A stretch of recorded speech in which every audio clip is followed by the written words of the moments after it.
अधिराज दादा, अहो तुम्ही का सॉरी म्हणताय? नीलांबरी वहिनी जशा वागल्यात त्यात तुमची काही चूक नाहीये. हे बघा, जे घडलंय त्याचा विचार करण्यापेक्षा नीलांबरी वहिनींनी अजून काही करू नये, ते कसं आपण अडवू शकतो या गोष्टीचा आपण विचार करायला हवा असं मला वाटतं. बरोबर आहे तुमचं. म्हणजे हे बघा, नीलांबरी वहिनींना असं कोंडून ना काहीच होणार नाहीये. कधीतरी त्यांना बाहेर काढावं लागेलच ना, पण त्या बाहेर आल्यानंतर पुन्हा असं काही करणार नाहीत याची काळजी मात्र घ्यायला पाहिजे. मला तर काही सुचणच बंद झालंय. म्हणजे मी नीलांबरीला ओळखतच नाही असंच वाटतंय मला. कसं समजावून सांगणार आहे तिला? मला तरी असं वाटतंय की नीलांबरी वहिनींची वाद घालून त्यांना शिक्षा करून काहीच होणार नाहीये, कारण त्यांचा आपल्यावर विश्वासच नाहीये. आधी त्यांचा विश्वास जिंकायला हवा. आपण त्यांच्या भल्याचाच विचार करतोय हे जर का त्यांना कळलं ना, तर कदाचित त्या शांत होतील. अगं पण हे सगळं करायचं कसं?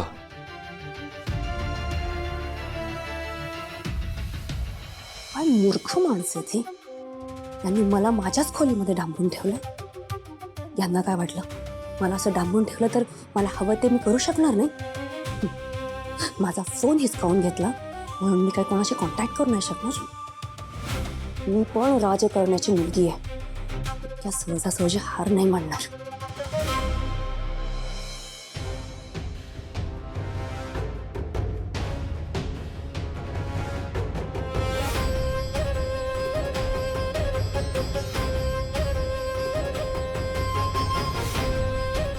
हॅलो सिंचना, कशी आहेस ग तू? वहिनी, अगं तू मला काय विचारतेस? तू कशी आहेस ते सांग आधी. तू काल जे काही केलेस त्यानंतर आजी आणि पप्पा तर जाम ओरडले असतील तुला. अगं नको ना तो विषय. मला एक सांग, हरीशच्या मैत्रिणीबद्दल काही कळालं का? हो, कळलं ना. ती 8 दिवस बाहेर गेली आणि बरोबर त्याच वेळेस हॅरी पण बाहेर गेलाय. हे बघ, हे असं असतं पुरुषांचं. आपण इथे मन लावतो पण त्यांना त्याचं काहीच नाही. ना कपाळी कुंकू, ना गळ्यात मंगळसूत्र, आणि आपल्याला मात्र दाखवत फिरावं लागतं की हा माझं लग्न झालंय, माझं लग्न झालंय. आणि म्हणून मग आपल्यात कोणी इंटरेस्ट घेत नाही. वहिनी, खरंच असं असतं का ग? होतं. आता सिंचना हेच बघ ना, की तू इतकी सुंदर, मॉडर्न, फॅशनेबल आणि सगळ्यात महत्त्वाचं म्हणजे कमावती मुलगी आहे. अशी मुलगी कोणाला नको असेल? पण तुझ्या गळ्यात ते मंगळसूत्र नसतं ना, तुझ्या समोर मुलांची रांग लागली असते. हे बघ सिंचना, हरीश तुला विसरून तो त्याच्या आयुष्यात पुढेही गेला. मग तू का मागे राहतेस? पुरुष त्यांना हवं तेव्हा हवं ते करतात, पण आपल्याला मात्र नियमात राहावं लागतं. असो, जाऊ दे. तू काळजी घे, मी ठेवते फोन.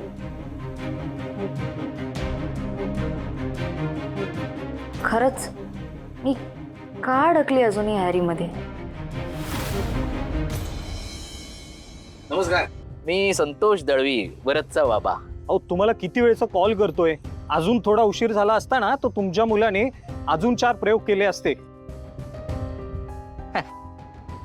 बाळा, मला जरा तुझ्या प्रोजेक्टचं वर्किंग दाखवशील?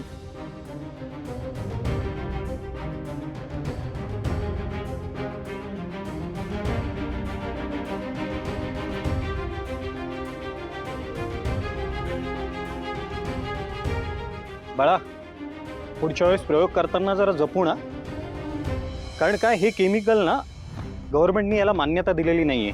Sorry sir. मी तुला ना केमिस्ट्री मॅडमचा नंबर देतो, तू त्यांना कॉल कर. ओके. रिपोर्टमध्ये द्या केसमध्ये चुकीची माहिती मिळाली म्हणून. रिपोर्ट तयार झाल्यानंतर तुम्हाला साईनसाठी यावं लागेल. हो सर, येतो मी साईन करायला. चला, येतो मी. काय रे वरद, काय चाललं होतं तुझं? हा? आणि तुला काय झालंय हसायला? काय नाही, आधी तोंड धुवा आणि मग या. कशाला?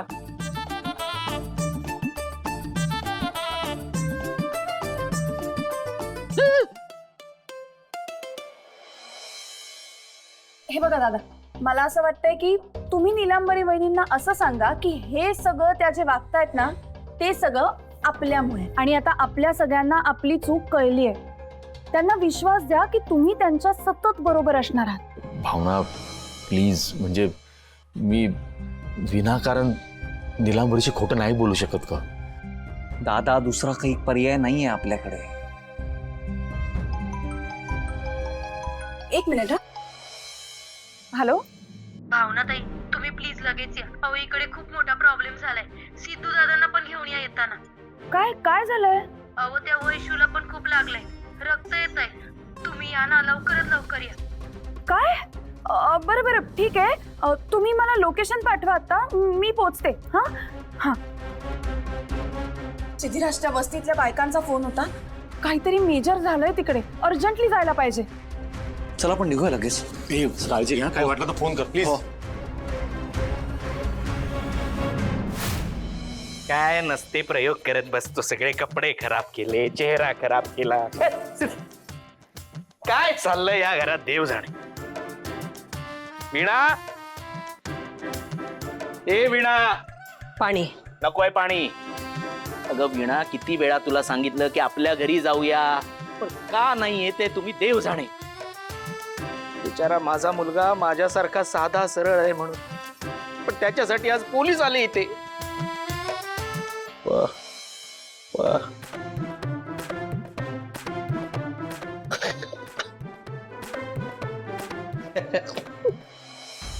असा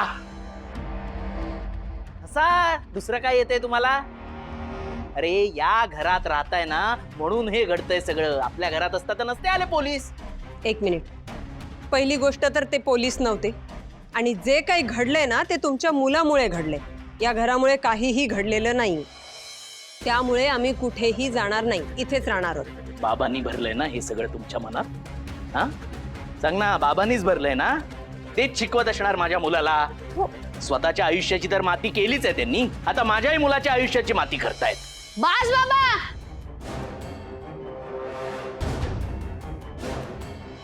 बाबा, मोठ्यांच्या भांडणात लहानांनी बोलायचं नाही म्हणून गप्प होतो, पण तुम्ही आजोबांना असं नाही बोलू शकत. ए गप्पे, तू नको शिकवू मला मी काय बोलायचं काय नाही ते. कळलं ना? बाप आहे मी तुझा, मी माझ्या बापाला काही बोलेन. तुमचे असतील ते बाबा, त्याआधी माझे पार्टनर आहेत, त्यामुळे तुम्ही त्यांना काहीही बोलू शकत नाही. बघे वरद, प्लीज चल ना आपल्या घरी, समजाव ना आईला. आईला घेऊन जाऊया आपल्या घरी, आपलं घर आहे ना ते. चल जाऊया. आईला कुठे जायचंय आणि कुठे नाही जायचंय ते आई ठरवेन. आणि तुम्ही सारखं सारखं तेच तेच विचारून आमचा निर्णय बदलणार नाहीये. आम्ही कुठेही येणार नाही आहोत.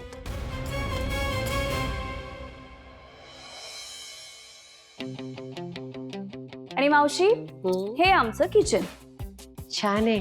आता माझे मिस्टर ऑफिसला जायला निघतील तर त्यांना ब्लॅक कॉफी लागेल. चालेल ना. कप कॉफी कुठे ठेवता तुम्ही? थांबा हा, मी तुम्हाला कॉफी मग्स आणि कॉफी पावडर आणून देते आणि कुठे ठेवले ते पण सांगते. हे बघा, इथे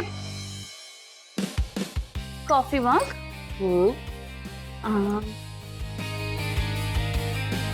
कॉफी पावडर आणि साखर. अच्छा. अरे देवा मावशी, या सगळ्या गडबडीत मी तुम्हाला तुमचं नाव विचारायलाच विसरले. काय आहे नाव तुमचं?